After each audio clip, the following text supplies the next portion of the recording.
Hi, everyone. This is Ron Couming, and I'd like to welcome you to Success Secrets Revealed, the show that we created to help business owners and entrepreneurs learn secrets, techniques, and methods that other people who are very successful all have been vetted by me personally. But once you see who our guests are, you'll know that they didn't even need any vetting, right? So what I'd like to talk to you about, they're actually laughing in the background. I don't know if you can hear them. But today I want to first introduce the sponsors, then we're going to introduce our guests, and we're going to go forward from there, okay? So our sponsor for this show to help business owners and entrepreneurs is RCS Online Solutions, and we help business owners and entrepreneurs attract, convert, and retain their ideal customers and clients to achieve even greater success using various internet marketing techniques and methods. But at the end of the day, you can have the best presence online, you can have the best marketing in the world. If you don't have the baseline, the theories, the principles to achieve that success, to get that material ready, you'll never be ready to get it out in front of people. And that's why I brought on some of the best and smartest people who have had tremendous success across the globe. Have you ever heard of Chicken Soup for the Soul? It's a small book. I mean, it's only sold like 500 million copies, right? Today's guest, one of our guests, we're blessed to have two guests, is Mark Victor Hansen, who was co-author of Chicken Soup for the Soul. And how that whole book came about, the whole story of that is pretty much a testament to, stickability in following through. And we're also blessed to have his wife, who's also a successful entrepreneur. And we're going to talk to them about how they got to where they are and then about this amazing book that they've put together. So please help me welcome both Mark Victor Hansen and Crystal. We're elated to be with you. Thank you. What a nice introduction. You, Ron. Yeah.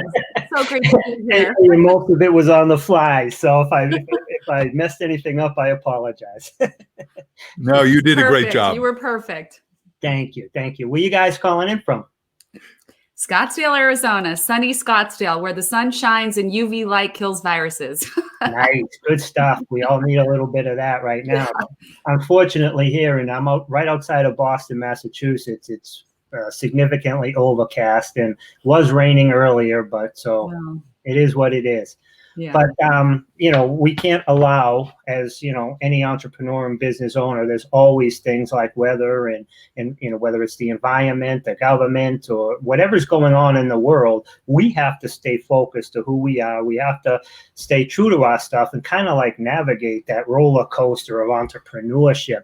And Mark, you have had a tremendous career. In Crystal, I'm just becoming to get to know you, and your history is phenomenal as well. Can you guys tell us a little bit about, most people are going to know who you are anyhow, but can you just tell us a little bit about your histories individually, collectively, and then we'll talk about this amazing book. Everybody stay tuned for the amazing book that they're going to talk about in a little bit, okay? Well, in 1974, similar to the times we're in, I crashed and burned and lost $2 million in one day, had to check a book of the library, How to Go Bankrupt by Yourself.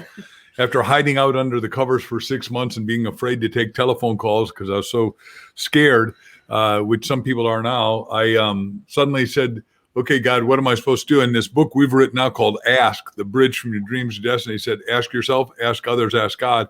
I said, okay, God, what is my destiny? Because we believe everyone listening and everyone watching has a destiny. If you're alive, you have a destiny. Your job is to find it, to manifest it, to fulfill it.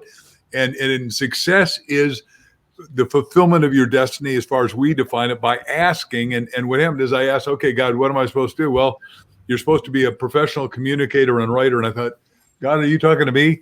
Well, I was living in Hicksville, Long Island, New York, a little south of you, and went to my three roommates and at breakfast. I said, any of you guys know somebody young that's not a professional speaker, that's not a cotton top, that's not a lawyer, doctor, celebrity? And said, yeah, I'm in real estate. This kid's older than you, but he's really good. And Hauppauge, Long Island, New York, I race out there, get there when he starts for 3 hours. He mesmerized the audience.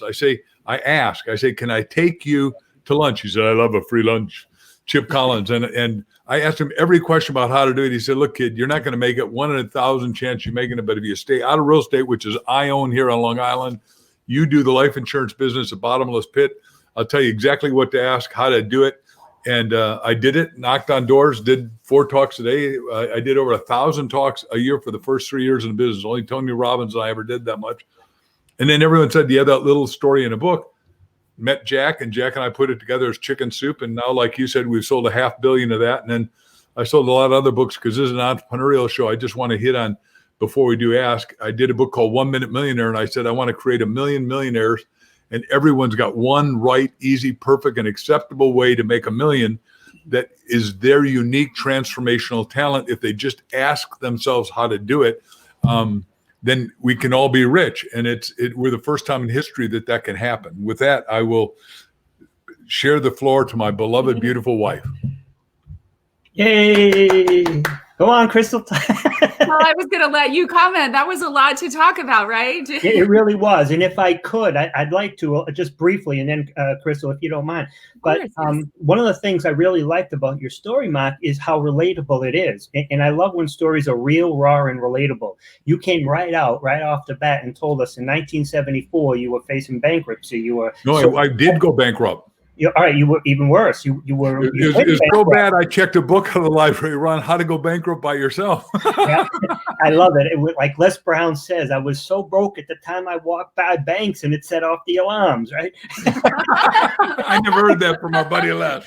Yeah, he's amazing. He says he's great, and he also is real, raw, and relatable. But you talked about failure. You talked about bankruptcy. You talked about being in bed and depressed and wondering what to do and asking people, who is this? Who is that? Who can I go to? We've all been there, but you can't stay there, right? You've got to find a way to get out of that mentally and emotionally and to just keep trudging along. So I love the fact that you, A, shared that, and B, I think it makes people, because we see people who are massively successful, but that's who they are today. But oftentimes that's 5, 10, 15, 20, 35 years from when they started. You know what I mean? So, and it's all they went through that got them there. That might be just the last 5 years or something, right? So, an instant success after 44 years. Yeah. Exactly. Your overnight success, yeah. Yeah, I have some friends who are like Alex Stern. He sold his business for north of $1 billion, and he'll say that, I'm an instant success. Yeah. It took me 21 years or something, right? And but anyhow, so that's great because it really brings home to people that nothing is like today or tomorrow. You got to work for a time. You're going to have ups and downs. So thank you so much for sharing both your successes, but also your failures, so people can learn from both. And Crystal, if we could hear from you, that would be excellent. So of course, I'd be happy to share. So I think I'm going to start when probably my biggest personal crisis, because I think it is very important to share these things. Like you said, Ron, this isn't all easy, even though it seems like it might be for some people. But I was one of those kids who high school was pretty easy for me. So I graduated. I accelerated my curriculum and graduated at age 16. And married this guy 5 years older than me who, thought it would be wonderful if we ran off and got married.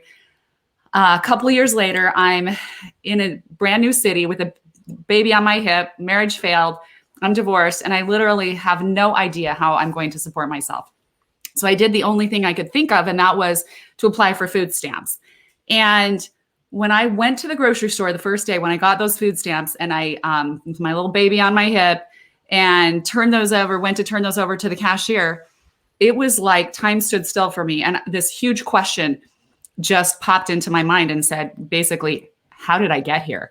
And another question followed that. And it was, am I really doing everything I can to help myself get out of this? Or am I taking the easy way out?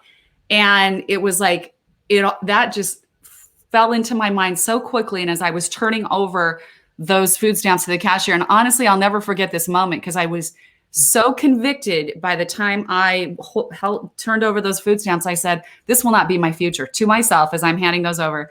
And I used those food stamps, never applied again. But I went home and I thought, I need to ask myself more questions. How can I go to work tomorrow? What jobs can I find tomorrow? So I registered with temporary service agencies. I'd heard of Kelly Services. So I got registered with them, found out there were 2 other services agencies that I could register for. So I thought, well, I don't see any rules here that I can't register for all of them. So I did. Because what they would do is call you and give you a choice of jobs that you could do. You could say yes or no. So I thought, well, this gives me more choices. And I started doing all kinds of interesting jobs. It was really actually very fun for me. I was working at attorneys' offices. I was setting up display booths at malls. I was doing, sales for like conventions and things that came into town. And I started to discover something about myself through that whole thing. I discovered that I really like business and I like sales and I was pretty good at it, and that I really like people and I love working with people. And so that led me to getting my real estate license. I went to real estate school, got the training, got certified, and went to work for the biggest home builder in our town. And so literally a year and a half after that moment where I was turning over my food stamps, I was working for the top home builder in our town. I became the #1 realtor. And I had also, in the meantime, people had said, oh, you should go do some modeling.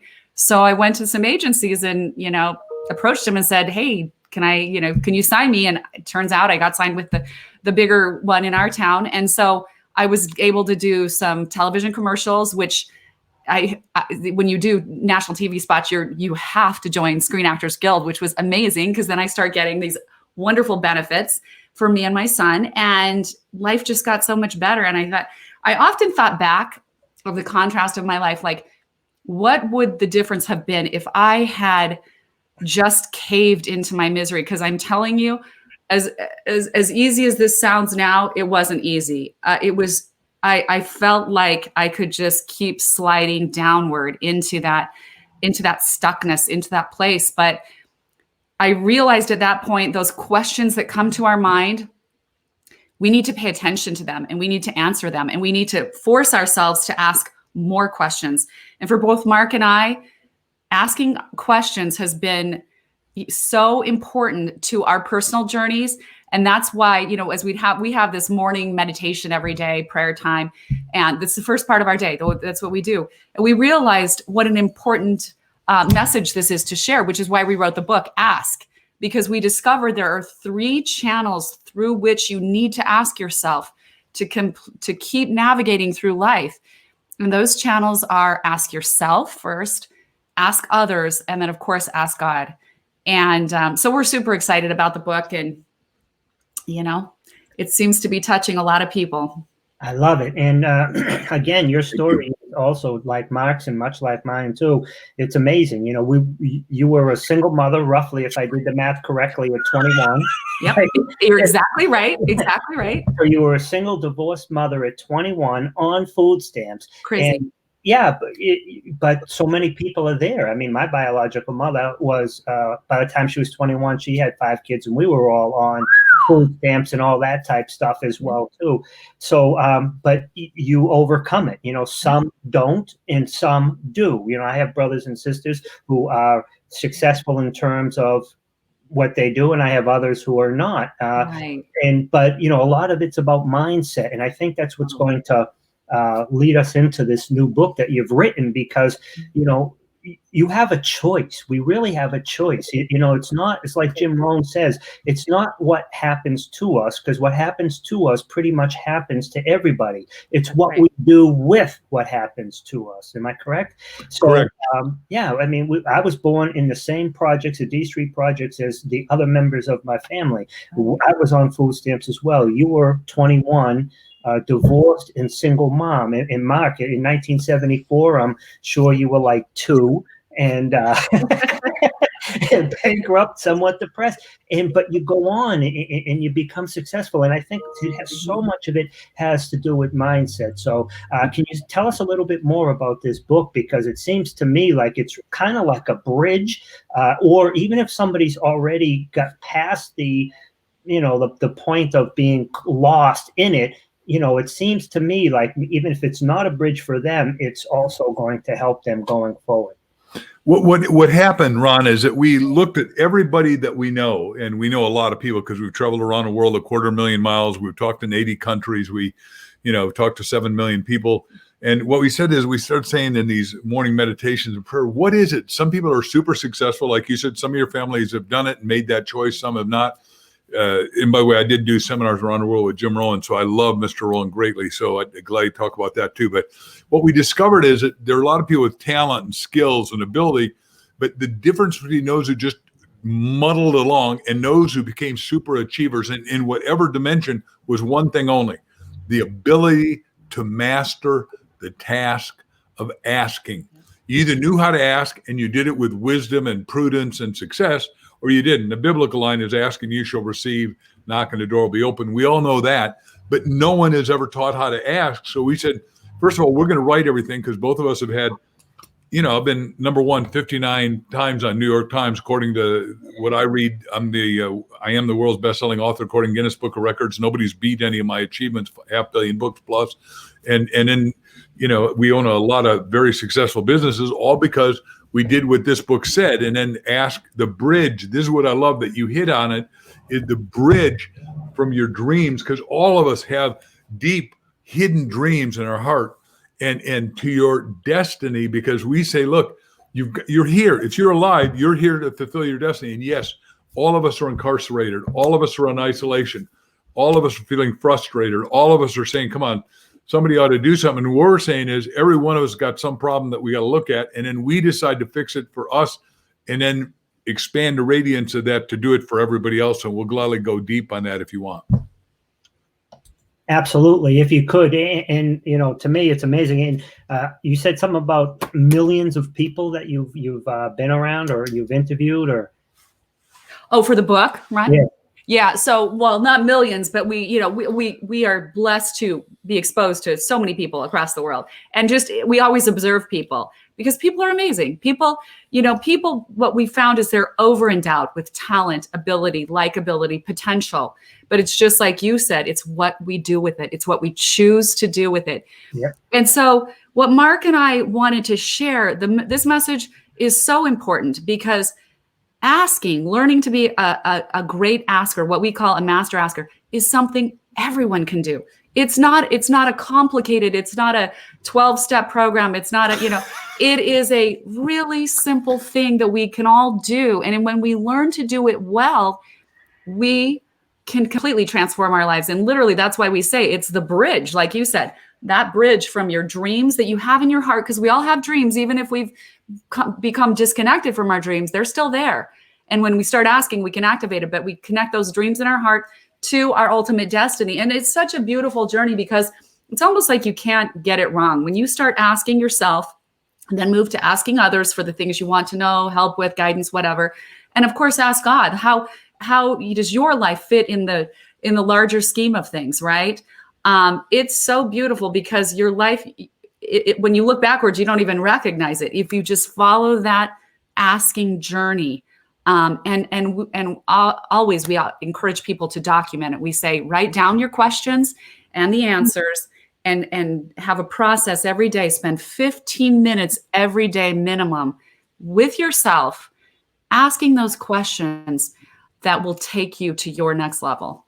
I love it. I love it. And I love the whole concept of the bridge, and from where you are to where you want and need to be, and asking, just simply asking for help. I mean, sometimes people get so lost in the I can do it, or if I start to speak about it, or start to tell, or fake it till you can make it type stuff, that holds you back from truly being authentic, being who you are, and achieving the success. Because if you want to go fast, go by yourself. If you want to go far, go with a team, right?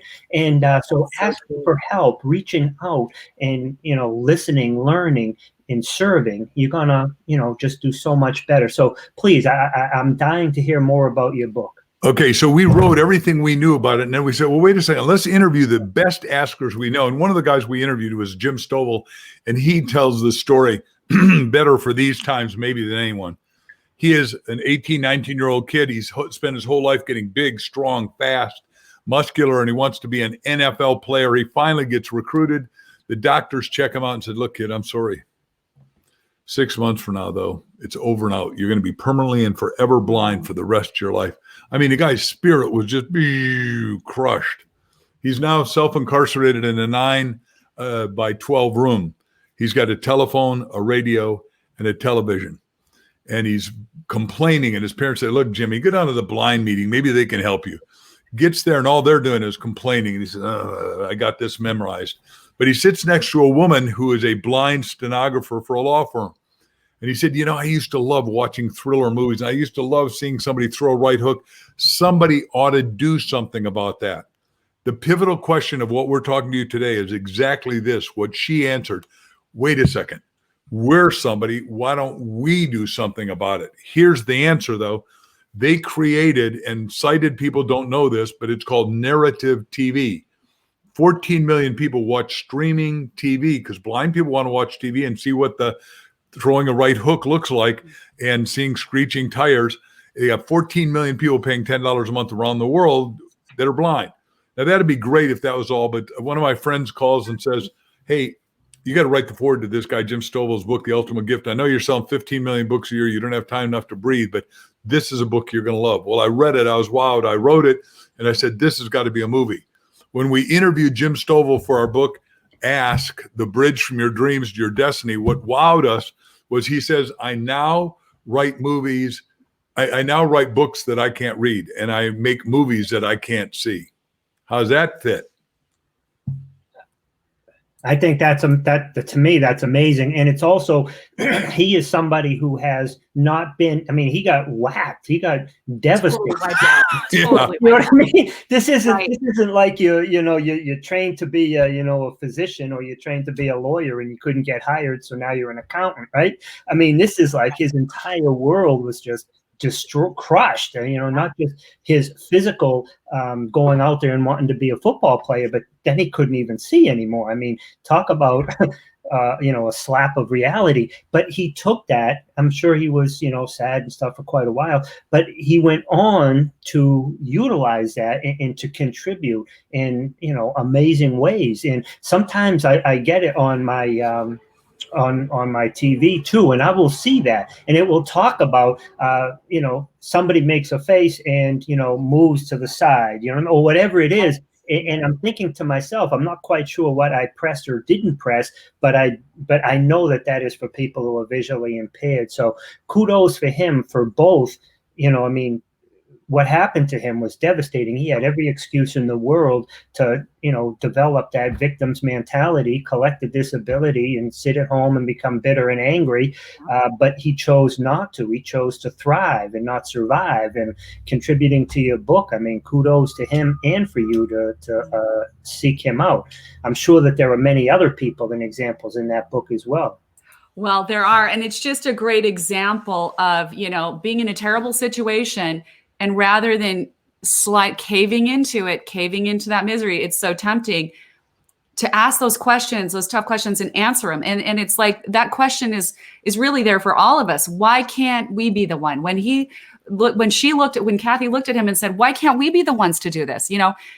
He wasn't thinking of it right then, but she thought of it. She asked the question, why is it someone else? Why do all of us sometimes think that it's not going to be me that does this? It has to be someone else. Why can't we be the one? That's something we can ask ourselves right now while we're all home. We have a little extra time right now. We're encouraging people to start asking yourself those questions. Why can't you be the one to do these things that you've wanted to do something different? What are those things that you've wanted to do for a long time? What excites you? What energizes you? Who could you talk to about that? Who's doing what you want to do? Maybe who could you learn more from? And what we found, with this book, we did a lot of research, Ron, and we found that, it's interesting. There are a lot of studies on people asking others for help. And in the studies, it shows that people like to help you. People want to help you. They're 80% more likely to help you if you ask. But all of us come into that thinking it's the opposite, thinking people don't want to help us, and we're scared to ask. We think that we're going to appear to be incompetent or stupid or inept or whatever it is, all of these fears, insecurities, unworthiness that we all carry, just because of life's experience beating us up and, pushing us down. But it's just the opposite. If we learn to ask, people want to help. If they can, they usually do. So getting comfortable with that is so important. And we have so many great examples and these beautiful stories in the book, just like the Jim Stovall story that Mark just told, of people who achieve great things by asking. And it's not like they started out with everything. They had to ask their way to success and illumination, because it's funny. It's almost when you ask a question, that's the only way that you can get to an idea or a solution or an illumination, solve a problem. You have to ask the questions of yourself and others and God. I absolutely love it. And I think it goes back to kind of like a little bit of a mindset issue. Thinking instead of, if you can just change a couple of words, like like this situation, it didn't happen to us. It happened for us. Yes. I don't have to stay home and do this and do that. I get to stay home and do this and do that. If you just change a couple of words and change your mindset, and the outcome will first mentally and emotionally, you're no longer trapped by, you're no longer a victim of your circumstances. You now control it in whatever degree we have control over the universe, right? But that's huge, man. I love the whole story of what you're doing. Can you please tell us more about the book and whatever else you'd like to tell us? Yeah, well, I love what you just said because, if we just imagine for a minute, a lot of us are thinking of this as incarceration and terrible, and we're so worried about the future. But worrying does nothing for us. Like there are certain things, you can do something. You don't worry about things you can't control. This is one of those things. So we might as well make the most of it and change our mental self-talk, like you said. What if, how many times have we said to ourselves, gosh, if I could just have 4 or 5 weeks off, I could really learn something new that I want to do. I could investigate something. I'd love to do this, but I never have time. Well, now we have time. What if we pretend this is just a big vacation, a time off that we've asked for, time off that's been granted to us? Forget about why. It has been granted to us, and think of it as a gift. Looking back, what would you have done to have 4 or 5 weeks where you could really focus on something new and different, that when we come out of this, which we will, how could you be better? How could you be improved? How could you have a better mindset going forward? So it's really important to think about those things. One of the other things I wanted to mention that we have in the book that's so important for people is the 7 roadblocks to asking. We found that through our research that everybody has roadblocks, unworthiness, fear, doubt, pattern paralysis. And we give some really beautiful stories about people who had tremendous levels of, at least one of those roadblocks and overcame it. And one of those people is Bob Proctor. We have that story about him. I mean, what a phenomenal success. If you don't know Bob Proctor, I'll let Mark talk to his story a little bit. So Bob and I have owned 2 companies together, and Bob was in the Navy in Canada. He's now in his 80s, but still working hard and doing brilliantly well. But when he got out of the military, he went and was a fire person and making $4,000 a month and owed $6,000. So he thought that's a lose-lose. And every night the guys went out and drank, looked around the bar and said, these guys aren't going to make it. Back to your question about choice, he said, I'm never going to drink again. And he never has. Goes to the richest guy he knows, a guy named Ray, and says, hey, how did you do it? He said, well, what do you want? He said, I want to be like you, healthy, happy, and rich. He said, well, that's easy. You're asking the right guy the right question, so I'm going to tell you exactly how. So Bob kept asking him, and he said, well, you got to additionally read Think and Grow Rich, which I hope everyone in your audience has read. So Bob starts asking himself, well, what can I do? What can I do? What can I do? And he says, well, wait a second, you made money washing windows. So he exhausts himself and making a lot of money, going from 0 to 25 grand and 25 grand a month. And then he's falling asleep in the street in Toronto. And the police and the first responders are around him and ask, are you okay, buddy? He said, yeah, let me go. I'm just tired. I'll go sleep it off. He says to himself, he asks himself, wait a second, if I can't wash all the windows, I won't wash any. I'll get somebody. I'll be a manager. Nice. And within a year, he makes $1 million. And he starts making $1 million a month because he opens up windows in Toronto and Montreal and Atlanta and UK. He amazed himself, and he's still doing that. And the point is, every one of us has got to ask God, what is the dimensionality of my destiny? Number 2 is, what can I do? And number 3 is, who do I have to ask? Like he asked Ray, and that got him to go forward.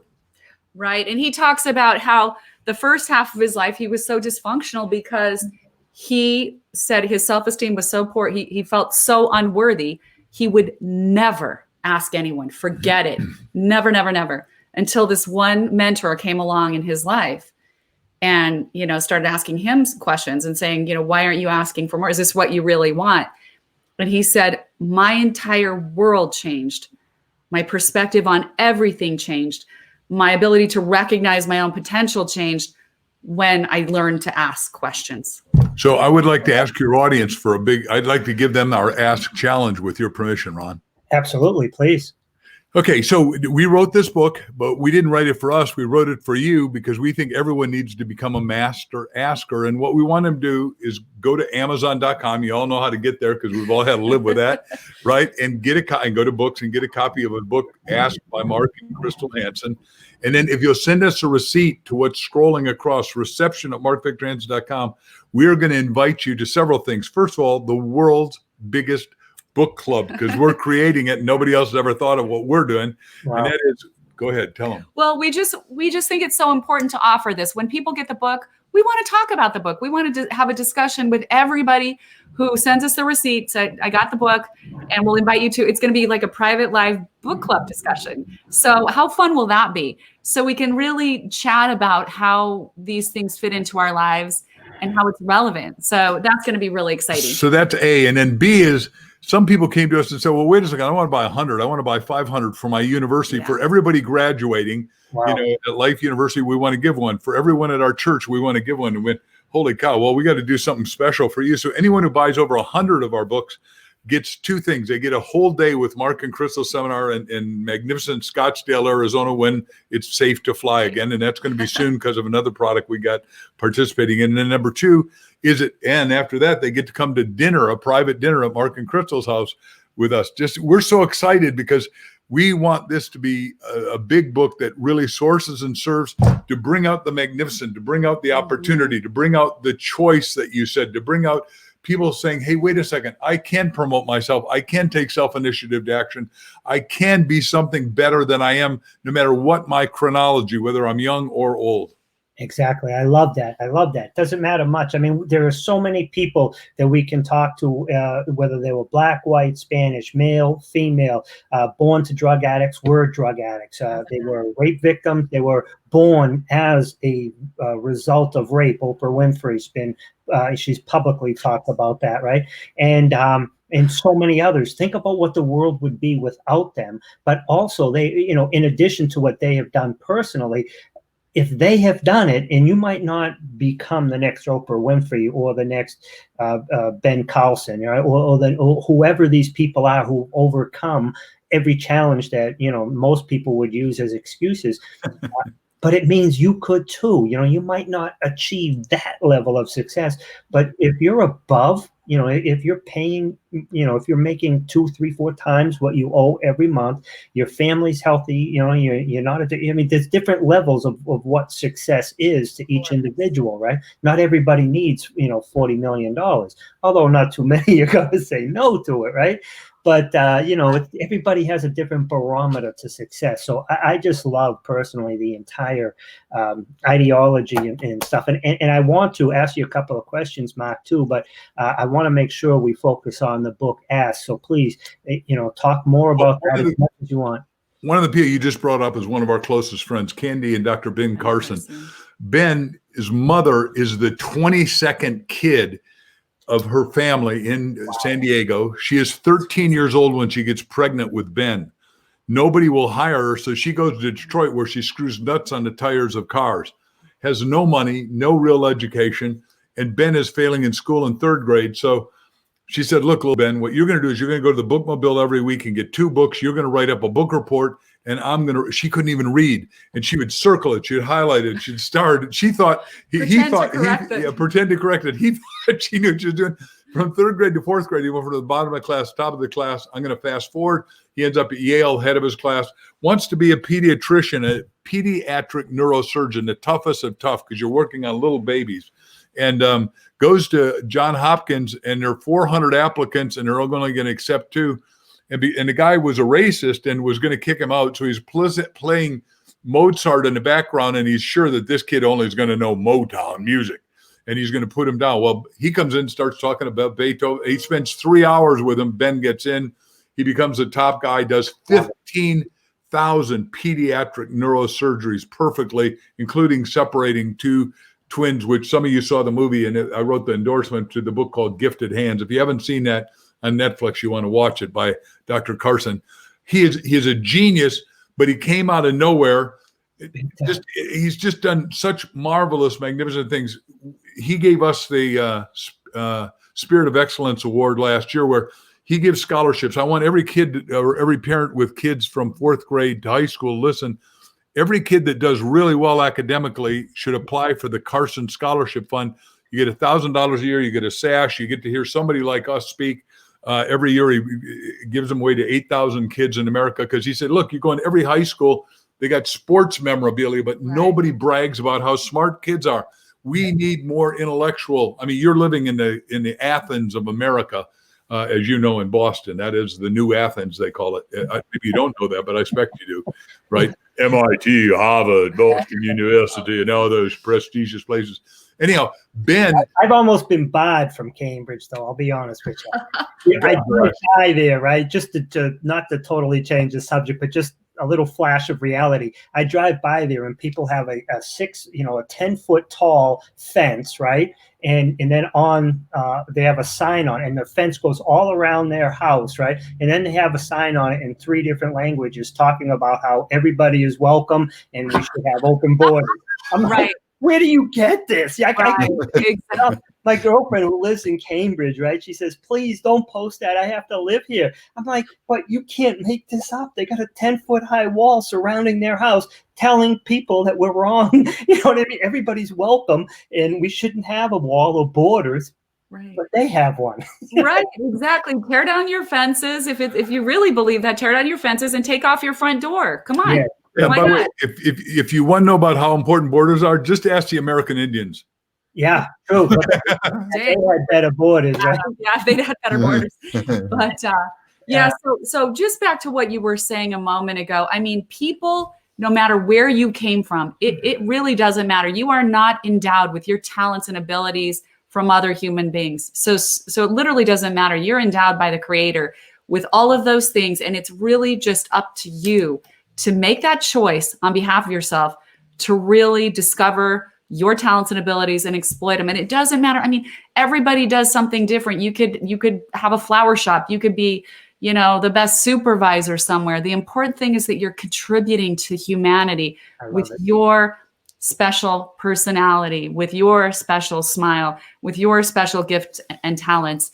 And success comes in so many variations, just like I love to compare it to flowers. If you look at all the flowers in the world, how can you pick? They're all beautiful. They're all perfect. A hydrangea, a rose, or a daisy, or a snapdragon. I mean, they're all so unique, and that's like humanity. We need all that beauty, and it's all special and unique. So we just want to encourage people to take the time to read this book. Ask yourself those questions, because we know some real internal breakthroughs will happen for you if you do that. I love it. And can you give us the name of the book again and how they can buy it and stuff? And then I'd like to ask a couple additional questions. Absolutely. The book is called Ask. It has a very bold cover on it. So when you go there, you see it, Ask with an exclamation mark. The Bridge from Your Dreams to Your Destiny by Mark Victor Hansen and Crystal Dwyer Hansen, my beloved, beautiful, brilliant wife. And it's got stories that'll just take you to places that you want to go. We promise you, because we've tested on a lot of people. And we do something no one's ever done before, because everything we do has got to be unique. It's got to be transformational. It's got to be inevitable.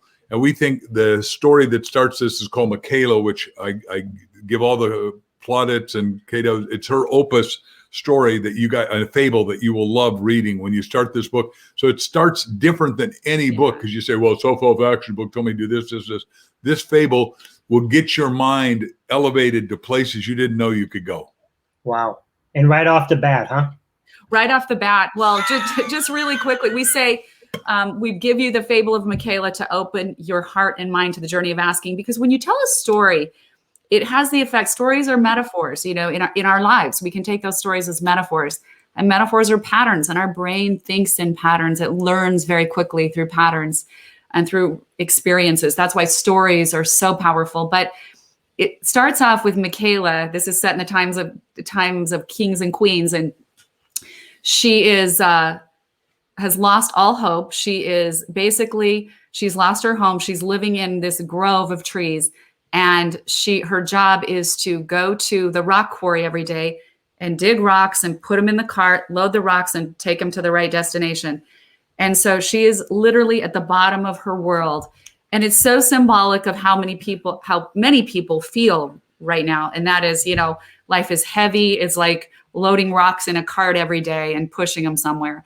And so one night, Michaela comes home back to the Grove, falls exhausted into a sleep, and the being appears. And he takes her on this journey and gives her the message to ask and never stop asking. He shows her this beautiful sparkling bridge and says, the secret to life is asking it, to learn to ask and never stop asking. So, but it goes on and on and on, where her life, when she starts asking herself these questions, being curious about life, being curious about other people, starting to recognize and notice other things around her whole world just starts opening up incrementally. And it's really every man, every woman's story. We're so excited to share that beginning in the book. I love it, man. And that sounds to me like a great way to even start a book or anything in stories and fables. That's how we basically connect with people. And that's how we, instead of comparing, we actually identify, And so I love all that. Mark, if I can ask you just a couple of quick Anything questions. you want, sir. I know about the first time I met you was about 4 or 5 years ago. I don't even know if you remember, you know what I mean? I was just one of many people, but you had spoken about different inventions. I mean, the level of like entrepreneurship in what you're working on in other realms is just, I sat there and I listened to you, and you talked about how boats were out there and they were making electricity from waves, and that there was helicopters doing this, that, and the other thing out on oceans. And I was sitting there and I was like, wow, you know what I mean? Can you talk to us a little bit about innovation and technology and where you think the world's going? And we'll definitely close again with the book, because I know it's coming out soon, but I want people to know that there is so much more to you. Thank you. Well, first of all, Chicken Soup was enormously successful. We sold it for a whole lot of money. We're deeply thankful. And in graduate school, I'd been with a guy who got 15 doctorates at Harvard, 40 major books, great inventions like geodesic domes, spherical buildings made out of triangles. But Bucky said, look, we got to make the world work for 100% of humanity. And you got to have green, clean, sustainable energy. Now, we're going to need oil for the next 20 to 30 years, and it's going to be cheaper than ever for a short time. So like the president says, we ought to buy a lot of it and store it if we can figure out where. But long-term, we need to be on wind, geothermal, tidal, solar, and hydrogen. And Crystal and I are both, clean on that. So we invested $1 gazillion in a company called NPC. I want everyone to go to naturalpowerconcepts.com and watch a video. Maybe you can type that in addition, naturalpowerconcepts.com, and watch our videos. We've got urban wind. Nobody's ever thought of that. We always see the big windmills with 37-inch blades in each direction, right? But we have little pop-up windmills that go 360 degrees that are mechanical, that fold down if there's a hurricane or there's a storm, and they never throw a blade, and they supply enough energy for a house or a city or a military forward campment. And that it just is so cool. And we integrate it with wind, and we got a thing called Wind Charger. We integrate it with solar, and we are able to turn and cost effectively make hydrogen, which is one of the right battery energy storage things that's going to change the world, because you got to have energy to make enough water. Water is hard to make and hard to move. It's heavy. It's 8 pounds a gallon. And then you got to be able to desal it. Then you got to have water to have food, and food to have fundamental abundance. That means you got to write out the whole NPC thing. I think NPC alone won't probably make it, Ron. It's got to be naturalpowerconcepts.com in Hawaii. If you don't mind my asking you to edit one more time. So what happened is that got us into a marketplace that we never knew we were going to do. And every day people bring us inventions. Like yesterday, somebody brought us an invention that's a mask that's made with tourmaline nanoparticles that is probably going to be the future of what we wear. And I'd say we're at the front end of it, but it's interesting because we're going into an interesting time in America. So once we were in the energy business, we said, well, we'll start a company called NPC, Natural Power Concepts. Then suddenly we had Eco World Technologies, and we have all these people bringing us stuff to make H2O and purify it, because how many kids die a day of bad water? 5,000 kids die per day of bad infected water, polluted water. It's so sad. It's tragic. And so for the first time ever, we have our little eco. So we started doing all these kind of technologies. I can go deep on any one of them. You asked about what's called pulsating wave technology. This genius guy named John Petrie. And if you look up John Petrie artwork, he's a top living surrealist artist after Salvador Dali. But he is a special ops guy in the military. He's our close dear friend, lives in Oahu, has invented 250 different patented and patent pending devices. But one is pulsating waves, because everyone else thought waves go up and down. Well, he's a windsurfer and a body surfer. I said, no, waves go 7 different directions. So he figured out how to not only have it pulsate and make energy, but also spit out all the salt and then self-clean it and go into deep ocean current so it didn't build up and kill all the fish in that, plus turn it into energy, plus have enough pounds per square inch. I may be going too deep here. Trash to cash too. Yeah, sending. The next business we're part of and advisors to is a company called QCI in Michigan. And what they're doing is, I'll put the label on it so everyone understands it, trash to cash.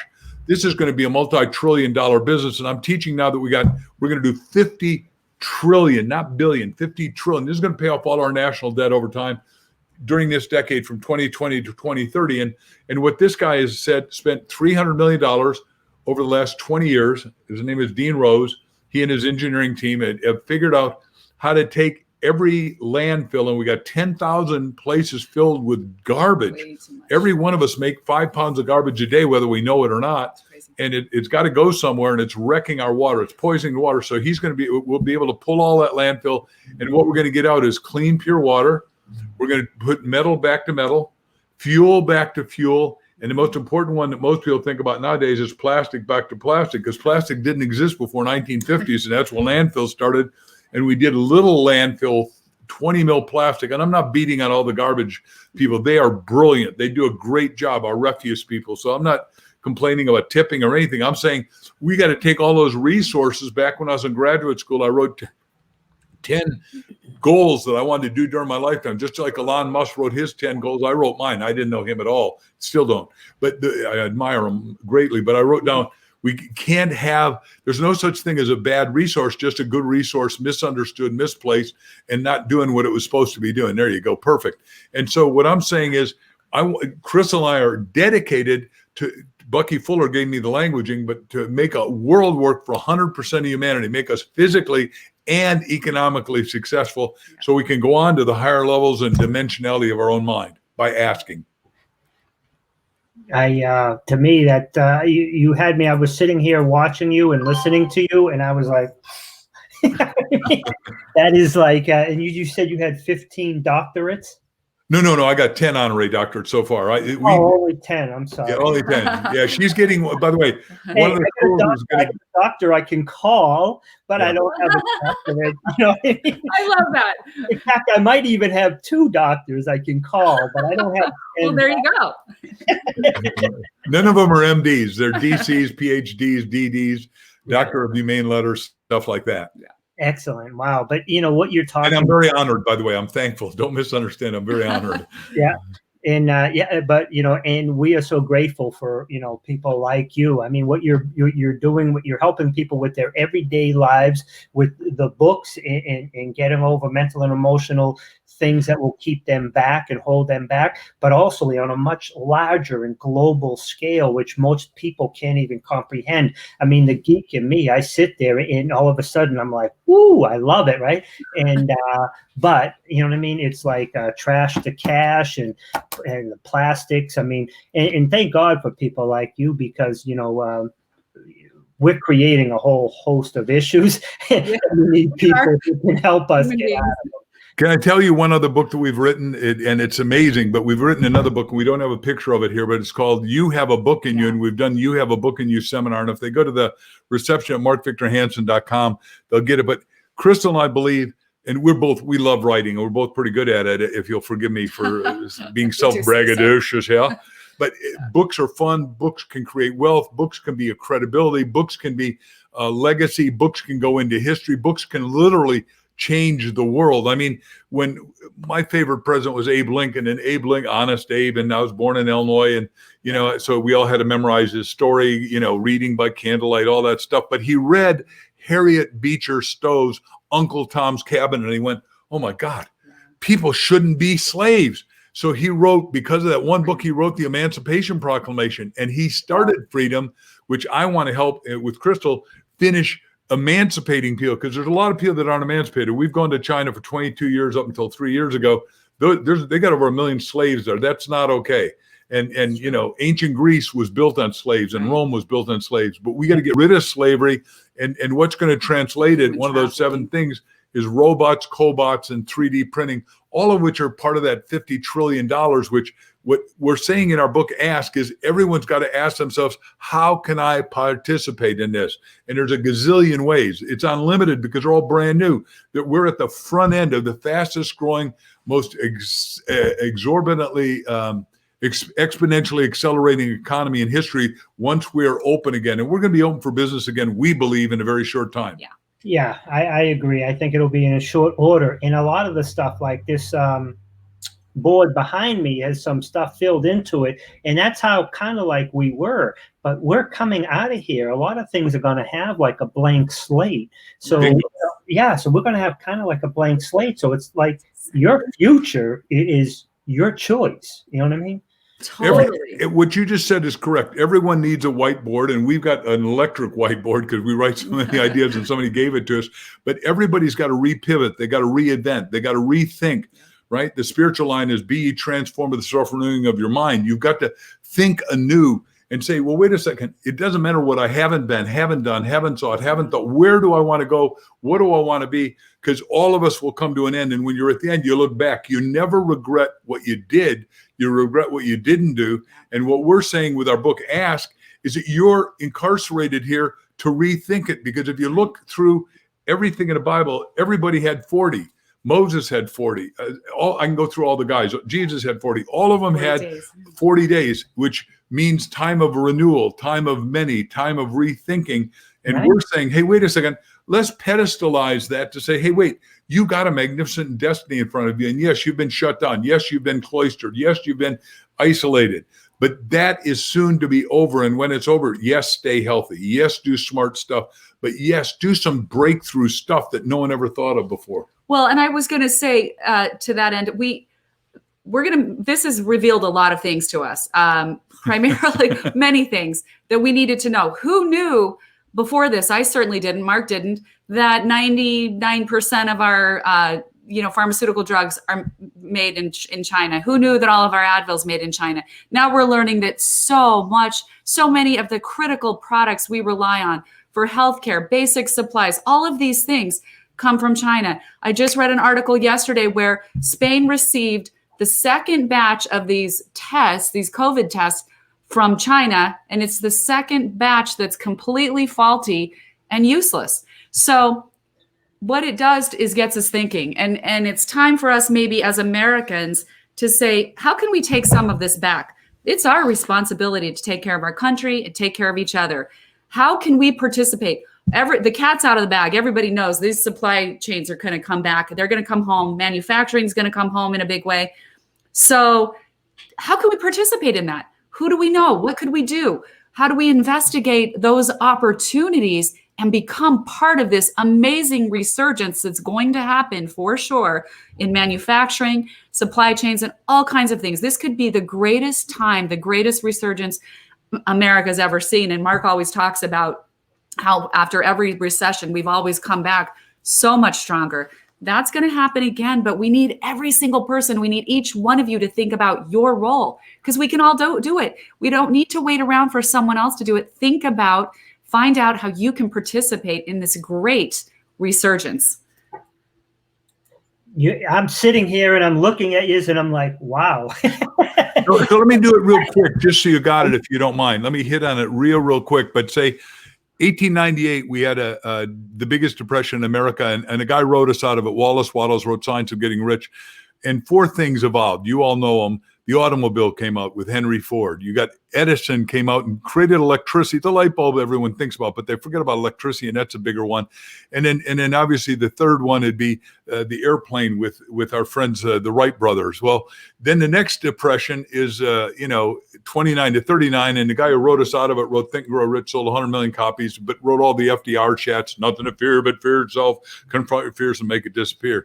Well, we think we're helping write it out with Ask, and you have a book in you, because we're going to have to think through new stuff, and everybody's got time to think now. So if they go to our website, we'll tell them about the book and our seminar, so they can spend this time writing a book and doing some good that they didn't know they could do. So we do this breakthrough, because what happened in 1898 is the economy went straight up. Well, what happened after the Depression, the Great Depression, the economy went straight up. We're saying the economy is going to go hockey puck up, but you've got to be awake. You've got to be ready. You can't get lazy. You can't get slovenly. You've got to be disciplined. You've got to take self-initiative to action. I know I'm being dictatorial here, but it's out of enthusiasm.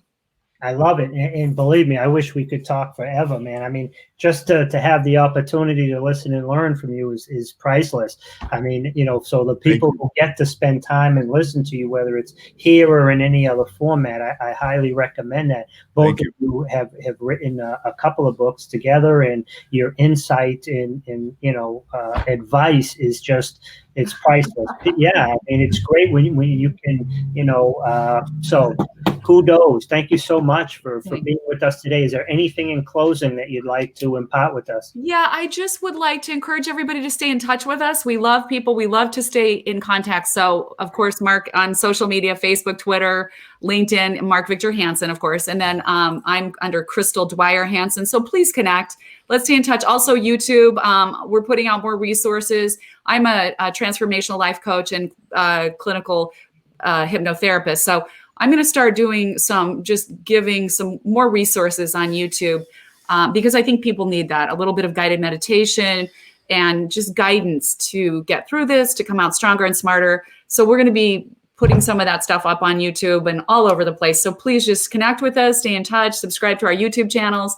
And let's do this together, right? Right. And I want to add that, I define success as the fulfillment of your destiny by asking. So I'm going to ask you to go to YouTube. We're going to show you all these breakthrough technologies that are coming fast. You can't even start to believe it. We're in the most loomingly exciting time ever in history, Ron.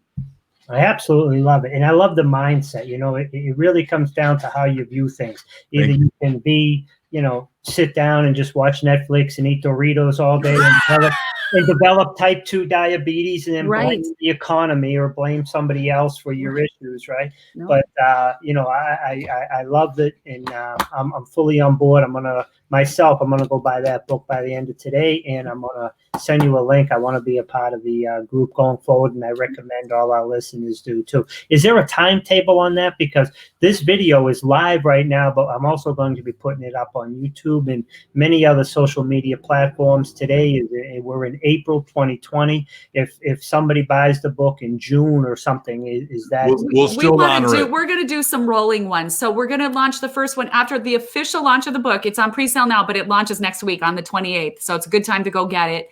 And because it'll be shipped out after that. And then we'll do some rolling ones. So we'll schedule the first one after that. We'll notify everybody. We want to let as many people come in as we can up until, the launch. And then we'll have the first one after that launch.